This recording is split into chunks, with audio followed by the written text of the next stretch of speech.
देखिए, सबसे पहले तो मैं आपको धन्यवाद देता हूँ।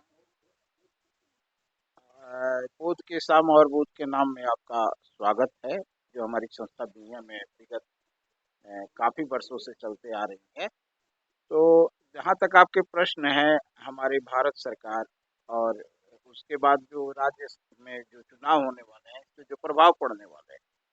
देखिए, हमारे भारत के संविधान में आर्टिकल 25 से 28 में ये आपको संस्कृति और ये धार्मिक स्वतंत्रता का अधिकार प्राप्त है। धार्मिक स्वतंत्रता ये कहता है कि भारत में कोई भी धर्म हो, उस धर्म के मानने वाले लोग स्वतंत्र हैं, उन्हें किसी प्रकार से बाध्य नहीं किया जाएगा। ये अनुच्छेद 25 और 26 में है। 25-26 में ऐसा अधिकार दिया गया है। और जब 25-26 में धार्मिक स्वतंत्रता का अधिकार है और उसी संविधान के तहत हमारा भारत सरकार बनी हुई है या बिहार की भी सरकार बनी हुई है, तो कृपया करके मैं ये आग्रह करूंगा भारत सरकार से और यहाँ की राज्य सरकार से भी, आप अगर संविधान को मानते हैं और संविधान के उपबंधों आर्टिकल्स को जानते हैं, तो कृपया करके मौलिक अधिकार बौद्धिस्टों से न छीनें। ये जो मंदिर खाली करने की जो बात आ रही है, जो गैर बौद्धिस्ट लोग उस मंदिर पे कब्जा किए हुए हैं, तो मैं आग्रह करूंगा कि कृपया करके आप लोग बौद्धिस्टों को उनका मंदिर सौंप दें, क्योंकि ये आपका संविधान कहता है। रही बात, वो जो 4 बौद्धिस्ट हैं पहले से उस मंदिर में, जो 4 गैर बौद्धिस्ट हैं और एक जो है मजिस्ट्रेट, ये आपको 7 जुलाई 1949 में बीटी एक्ट बना। जब बीटी एक्ट बना, तो बीटी एक्ट के तहत ऐसा नियम पारित हुआ।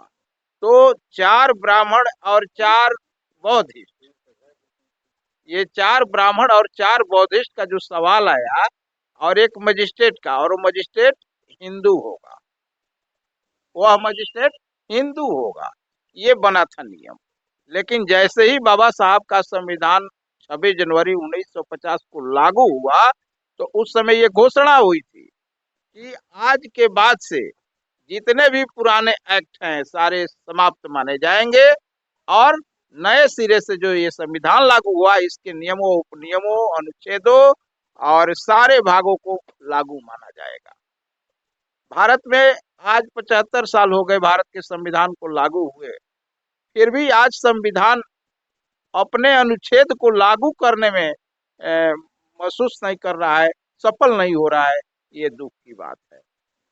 मैं पूरे भारत के 140 करोड़ जनता के से आग्रह करूंगा कि जिस संविधान के तहत आप जीविका प्राप्त करते हैं, अपने स्वाभिमान से जीते हैं, अपने मौलिक अधिकार को प्राप्त करते हैं, उस संविधान के आर्टिकल का ये हनन हो रहा है।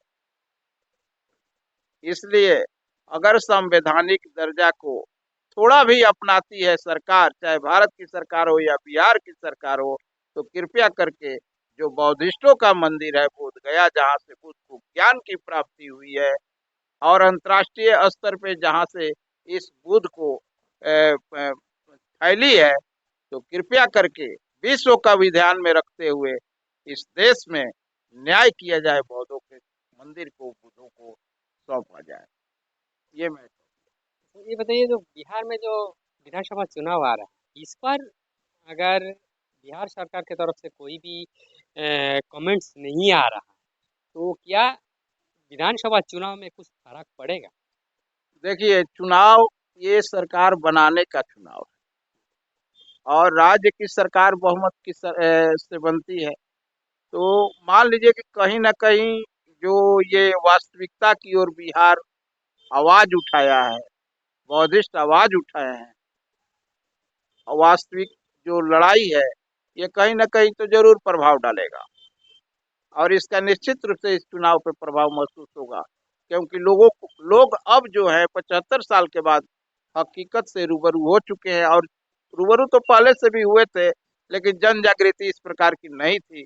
अपने इतिहास को लोग खोजने लगे हैं, और इसके लिए मैं बाबा साहब बी आर अम्बेडकर को साधुवाद देता हूँ, जो भारत की भूमि पर जन्म लेकर उनके आने वाले पीढ़ी को अतीत का ज्ञान दे दिए पढ़ने लिखने का अधिकार देकर। मैं उन्हें कोटि कोटि नमन करता हूँ बाबा। तो लेकिन हमारा जब संविधान बना तो बच्चा जो न रोए उसे भी माँ दूध पिलाएगी, ऐसा सोच करके संविधान बनाया गया है। लेकिन कहीं ना कहीं हमारे संविधान के साथ बेईमानी हो रहा है, जिसका कारण है कि जो बच्चा आज यही बौद्धिस्ट लोग रोना शुरू किए कि हमारे मंदिर में तू कब्जा क्यों करने किए हो, खाली करो। तब जाकर के ये एक आक्रोश बना है। जन जागृति भी नहीं थी पहले के लोगों में, शिक्षा का अभाव था। आज सभी लोग पढ़ लिख रहे हैं। ज्योतिबा फूले, सावित्री बाई फूले का देन है कि आज सारी महिलाएं भी पढ़ रही है और महिलाएं भी समझ रही है इस बात को कि हमारे वास्तविकता से हमको दूर किया जा रहा है। तो सबसे पहले आधी आबादी भी जो है अब धीरे धीरे सतर्क हो रही है, और ये मुझे खुशी है कि सभी लोग जागरूक हो रहे हैं और अपने इतिहास को ढूंढ रहे हैं, और इतिहास को ढूंढने के लिए वो आगे बढ़ चुके हैं।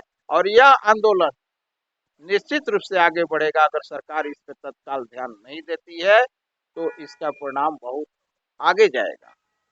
अच्छा, इस पर कोई अभी चल रहा है जो क्या आप लोगों के आंदोलन कहाँ तक जा सकता है, कब तक बड़ा रूप ले सकता है? इसलिए अभी 30-29 दिन हो चुका है, अभी तक वैसे नॉर्मली चल रहा है। पुलिस प्रशासन वो लोग के 2 किलोमीटर दूरी पर आप लोग हॉस्पिटल में जाइए, इलाज कराइए बोल के 2 किलोमीटर दूरी पर वो लोग के रखा गया। अभी तक कोई वैसा रिएक्ट नहीं हुआ। तो यहाँ का बड़ा आंदोलन का कोई ऐलान हो रहा है कि ऐसे ही नॉर्मली चलता रहेगा? देखिए वहाँ पर जो बनते बैठे हुए हैं, जो बहुत सारे लोग 10,000 प्रतिदिन 10-20,000 आदमी वहाँ जा भी रहे हैं। तो ये मैसेज लगभग आपको अपने देश के अलावा बाहरी देशों में भी जा रहा है। और जैसा कि भंते जी का मैंने सुना है यूट्यूब वीडियो के माध्यम से, उन्होंने अपील भी किया है कि 1 अप्रैल से देश और विदेश सारे जगह के बौद्धिस्ट वहाँ आएंगे, और उसके बाद ये जो है एक अपार जन सैलाब उमड़ेगा और इससे और जन जागृति बढ़ेगी। तो परिणाम दो तरह का होता है। जब आएंगे लोग तो कहीं ना कहीं और जागृति बढ़ेगी, और निश्चित रूप से हमारे लिए फायदे की ही चीज होगी। अगर ये नहीं भी अभी देर भी कर रहे हैं खाली करने में, तो इसमें भी हमें फायदा हो रहा है। मुझे लग रहा है कि इसमें हमें फायदा है, हमारे लोग जागरूक और होते जाएंगे। ये मुझे कहना है। मोदी जी को इस पर तो रिएक्ट देना चाहिए, अभी तक दिया नहीं है, उस पर आप क्या कहें? देखिए मोदी जी बहुत भले मानस व्यक्ति हैं, और वो धर्म सेकुलर को मानते हैं, और सेकुलर को जब मानते हैं तो उनसे मैं अपेक्षा करता हूं कि इस पर जरूर अपना विचार दें और वहां से बौद्धिस्टों के लिए उनका मंदिर खाली करा दें। और मैं इसके लिए उनको काफी शुक्रगुजार हूं कि मोदी जी आप देश विदेश में नाम करते चले आ रहे हैं, तो इस देश को बदनाम होने से बचा लें। जो बौद्धिस्टों का है वो बौद्धिस्टों को ही सौंप दे। मोदी जी तो बाहर देश में जाता है तो यही बोलता है जो मैं बुद्ध के धरती से आया, है ना? देखिए बुध बुध जो है ना वो लाइट ऑफ एशिया है। बुध को लाइट ऑफ एशिया, एशिया का ज्योति पुंज बोलते हैं। तो एशिया में जितने भी कंट्रीज हैं वो सारे बुध से ही जाने जाते हैं। और एशिया, यूरोप, अमेरिका, उत्तरी अमेरिका, दक्षिणी अमेरिका, ये सारे जो 7 महादेश हैं उसमें एक महादेश जो विश्व का सबसे बड़ा महादेश है एशिया, उस एशिया का लाइट ऑफ एशिया बोले जाते हैं, एशिया का ज्योति पुंज बोले जाते हैं बुध। और उस बुध का लगाव हमारे बिहार से है। और जो आपने क्वेश्चन पूछा था हमसे कि बिहार पर प्रभाव, तो ये चुनाव पर निश्चित रूप से प्रभाव पड़ेगा इसका, क्योंकि लाइट ऑफ एशिया का जन्म बिहार में हुआ था। और उस लाइट ऑफ एशिया के ज्ञान केंद्र को गैर बौद्धिस्टों द्वारा कब्जा किया गया है, इसका दुष्परिणाम निश्चित रूप से पड़ेगा।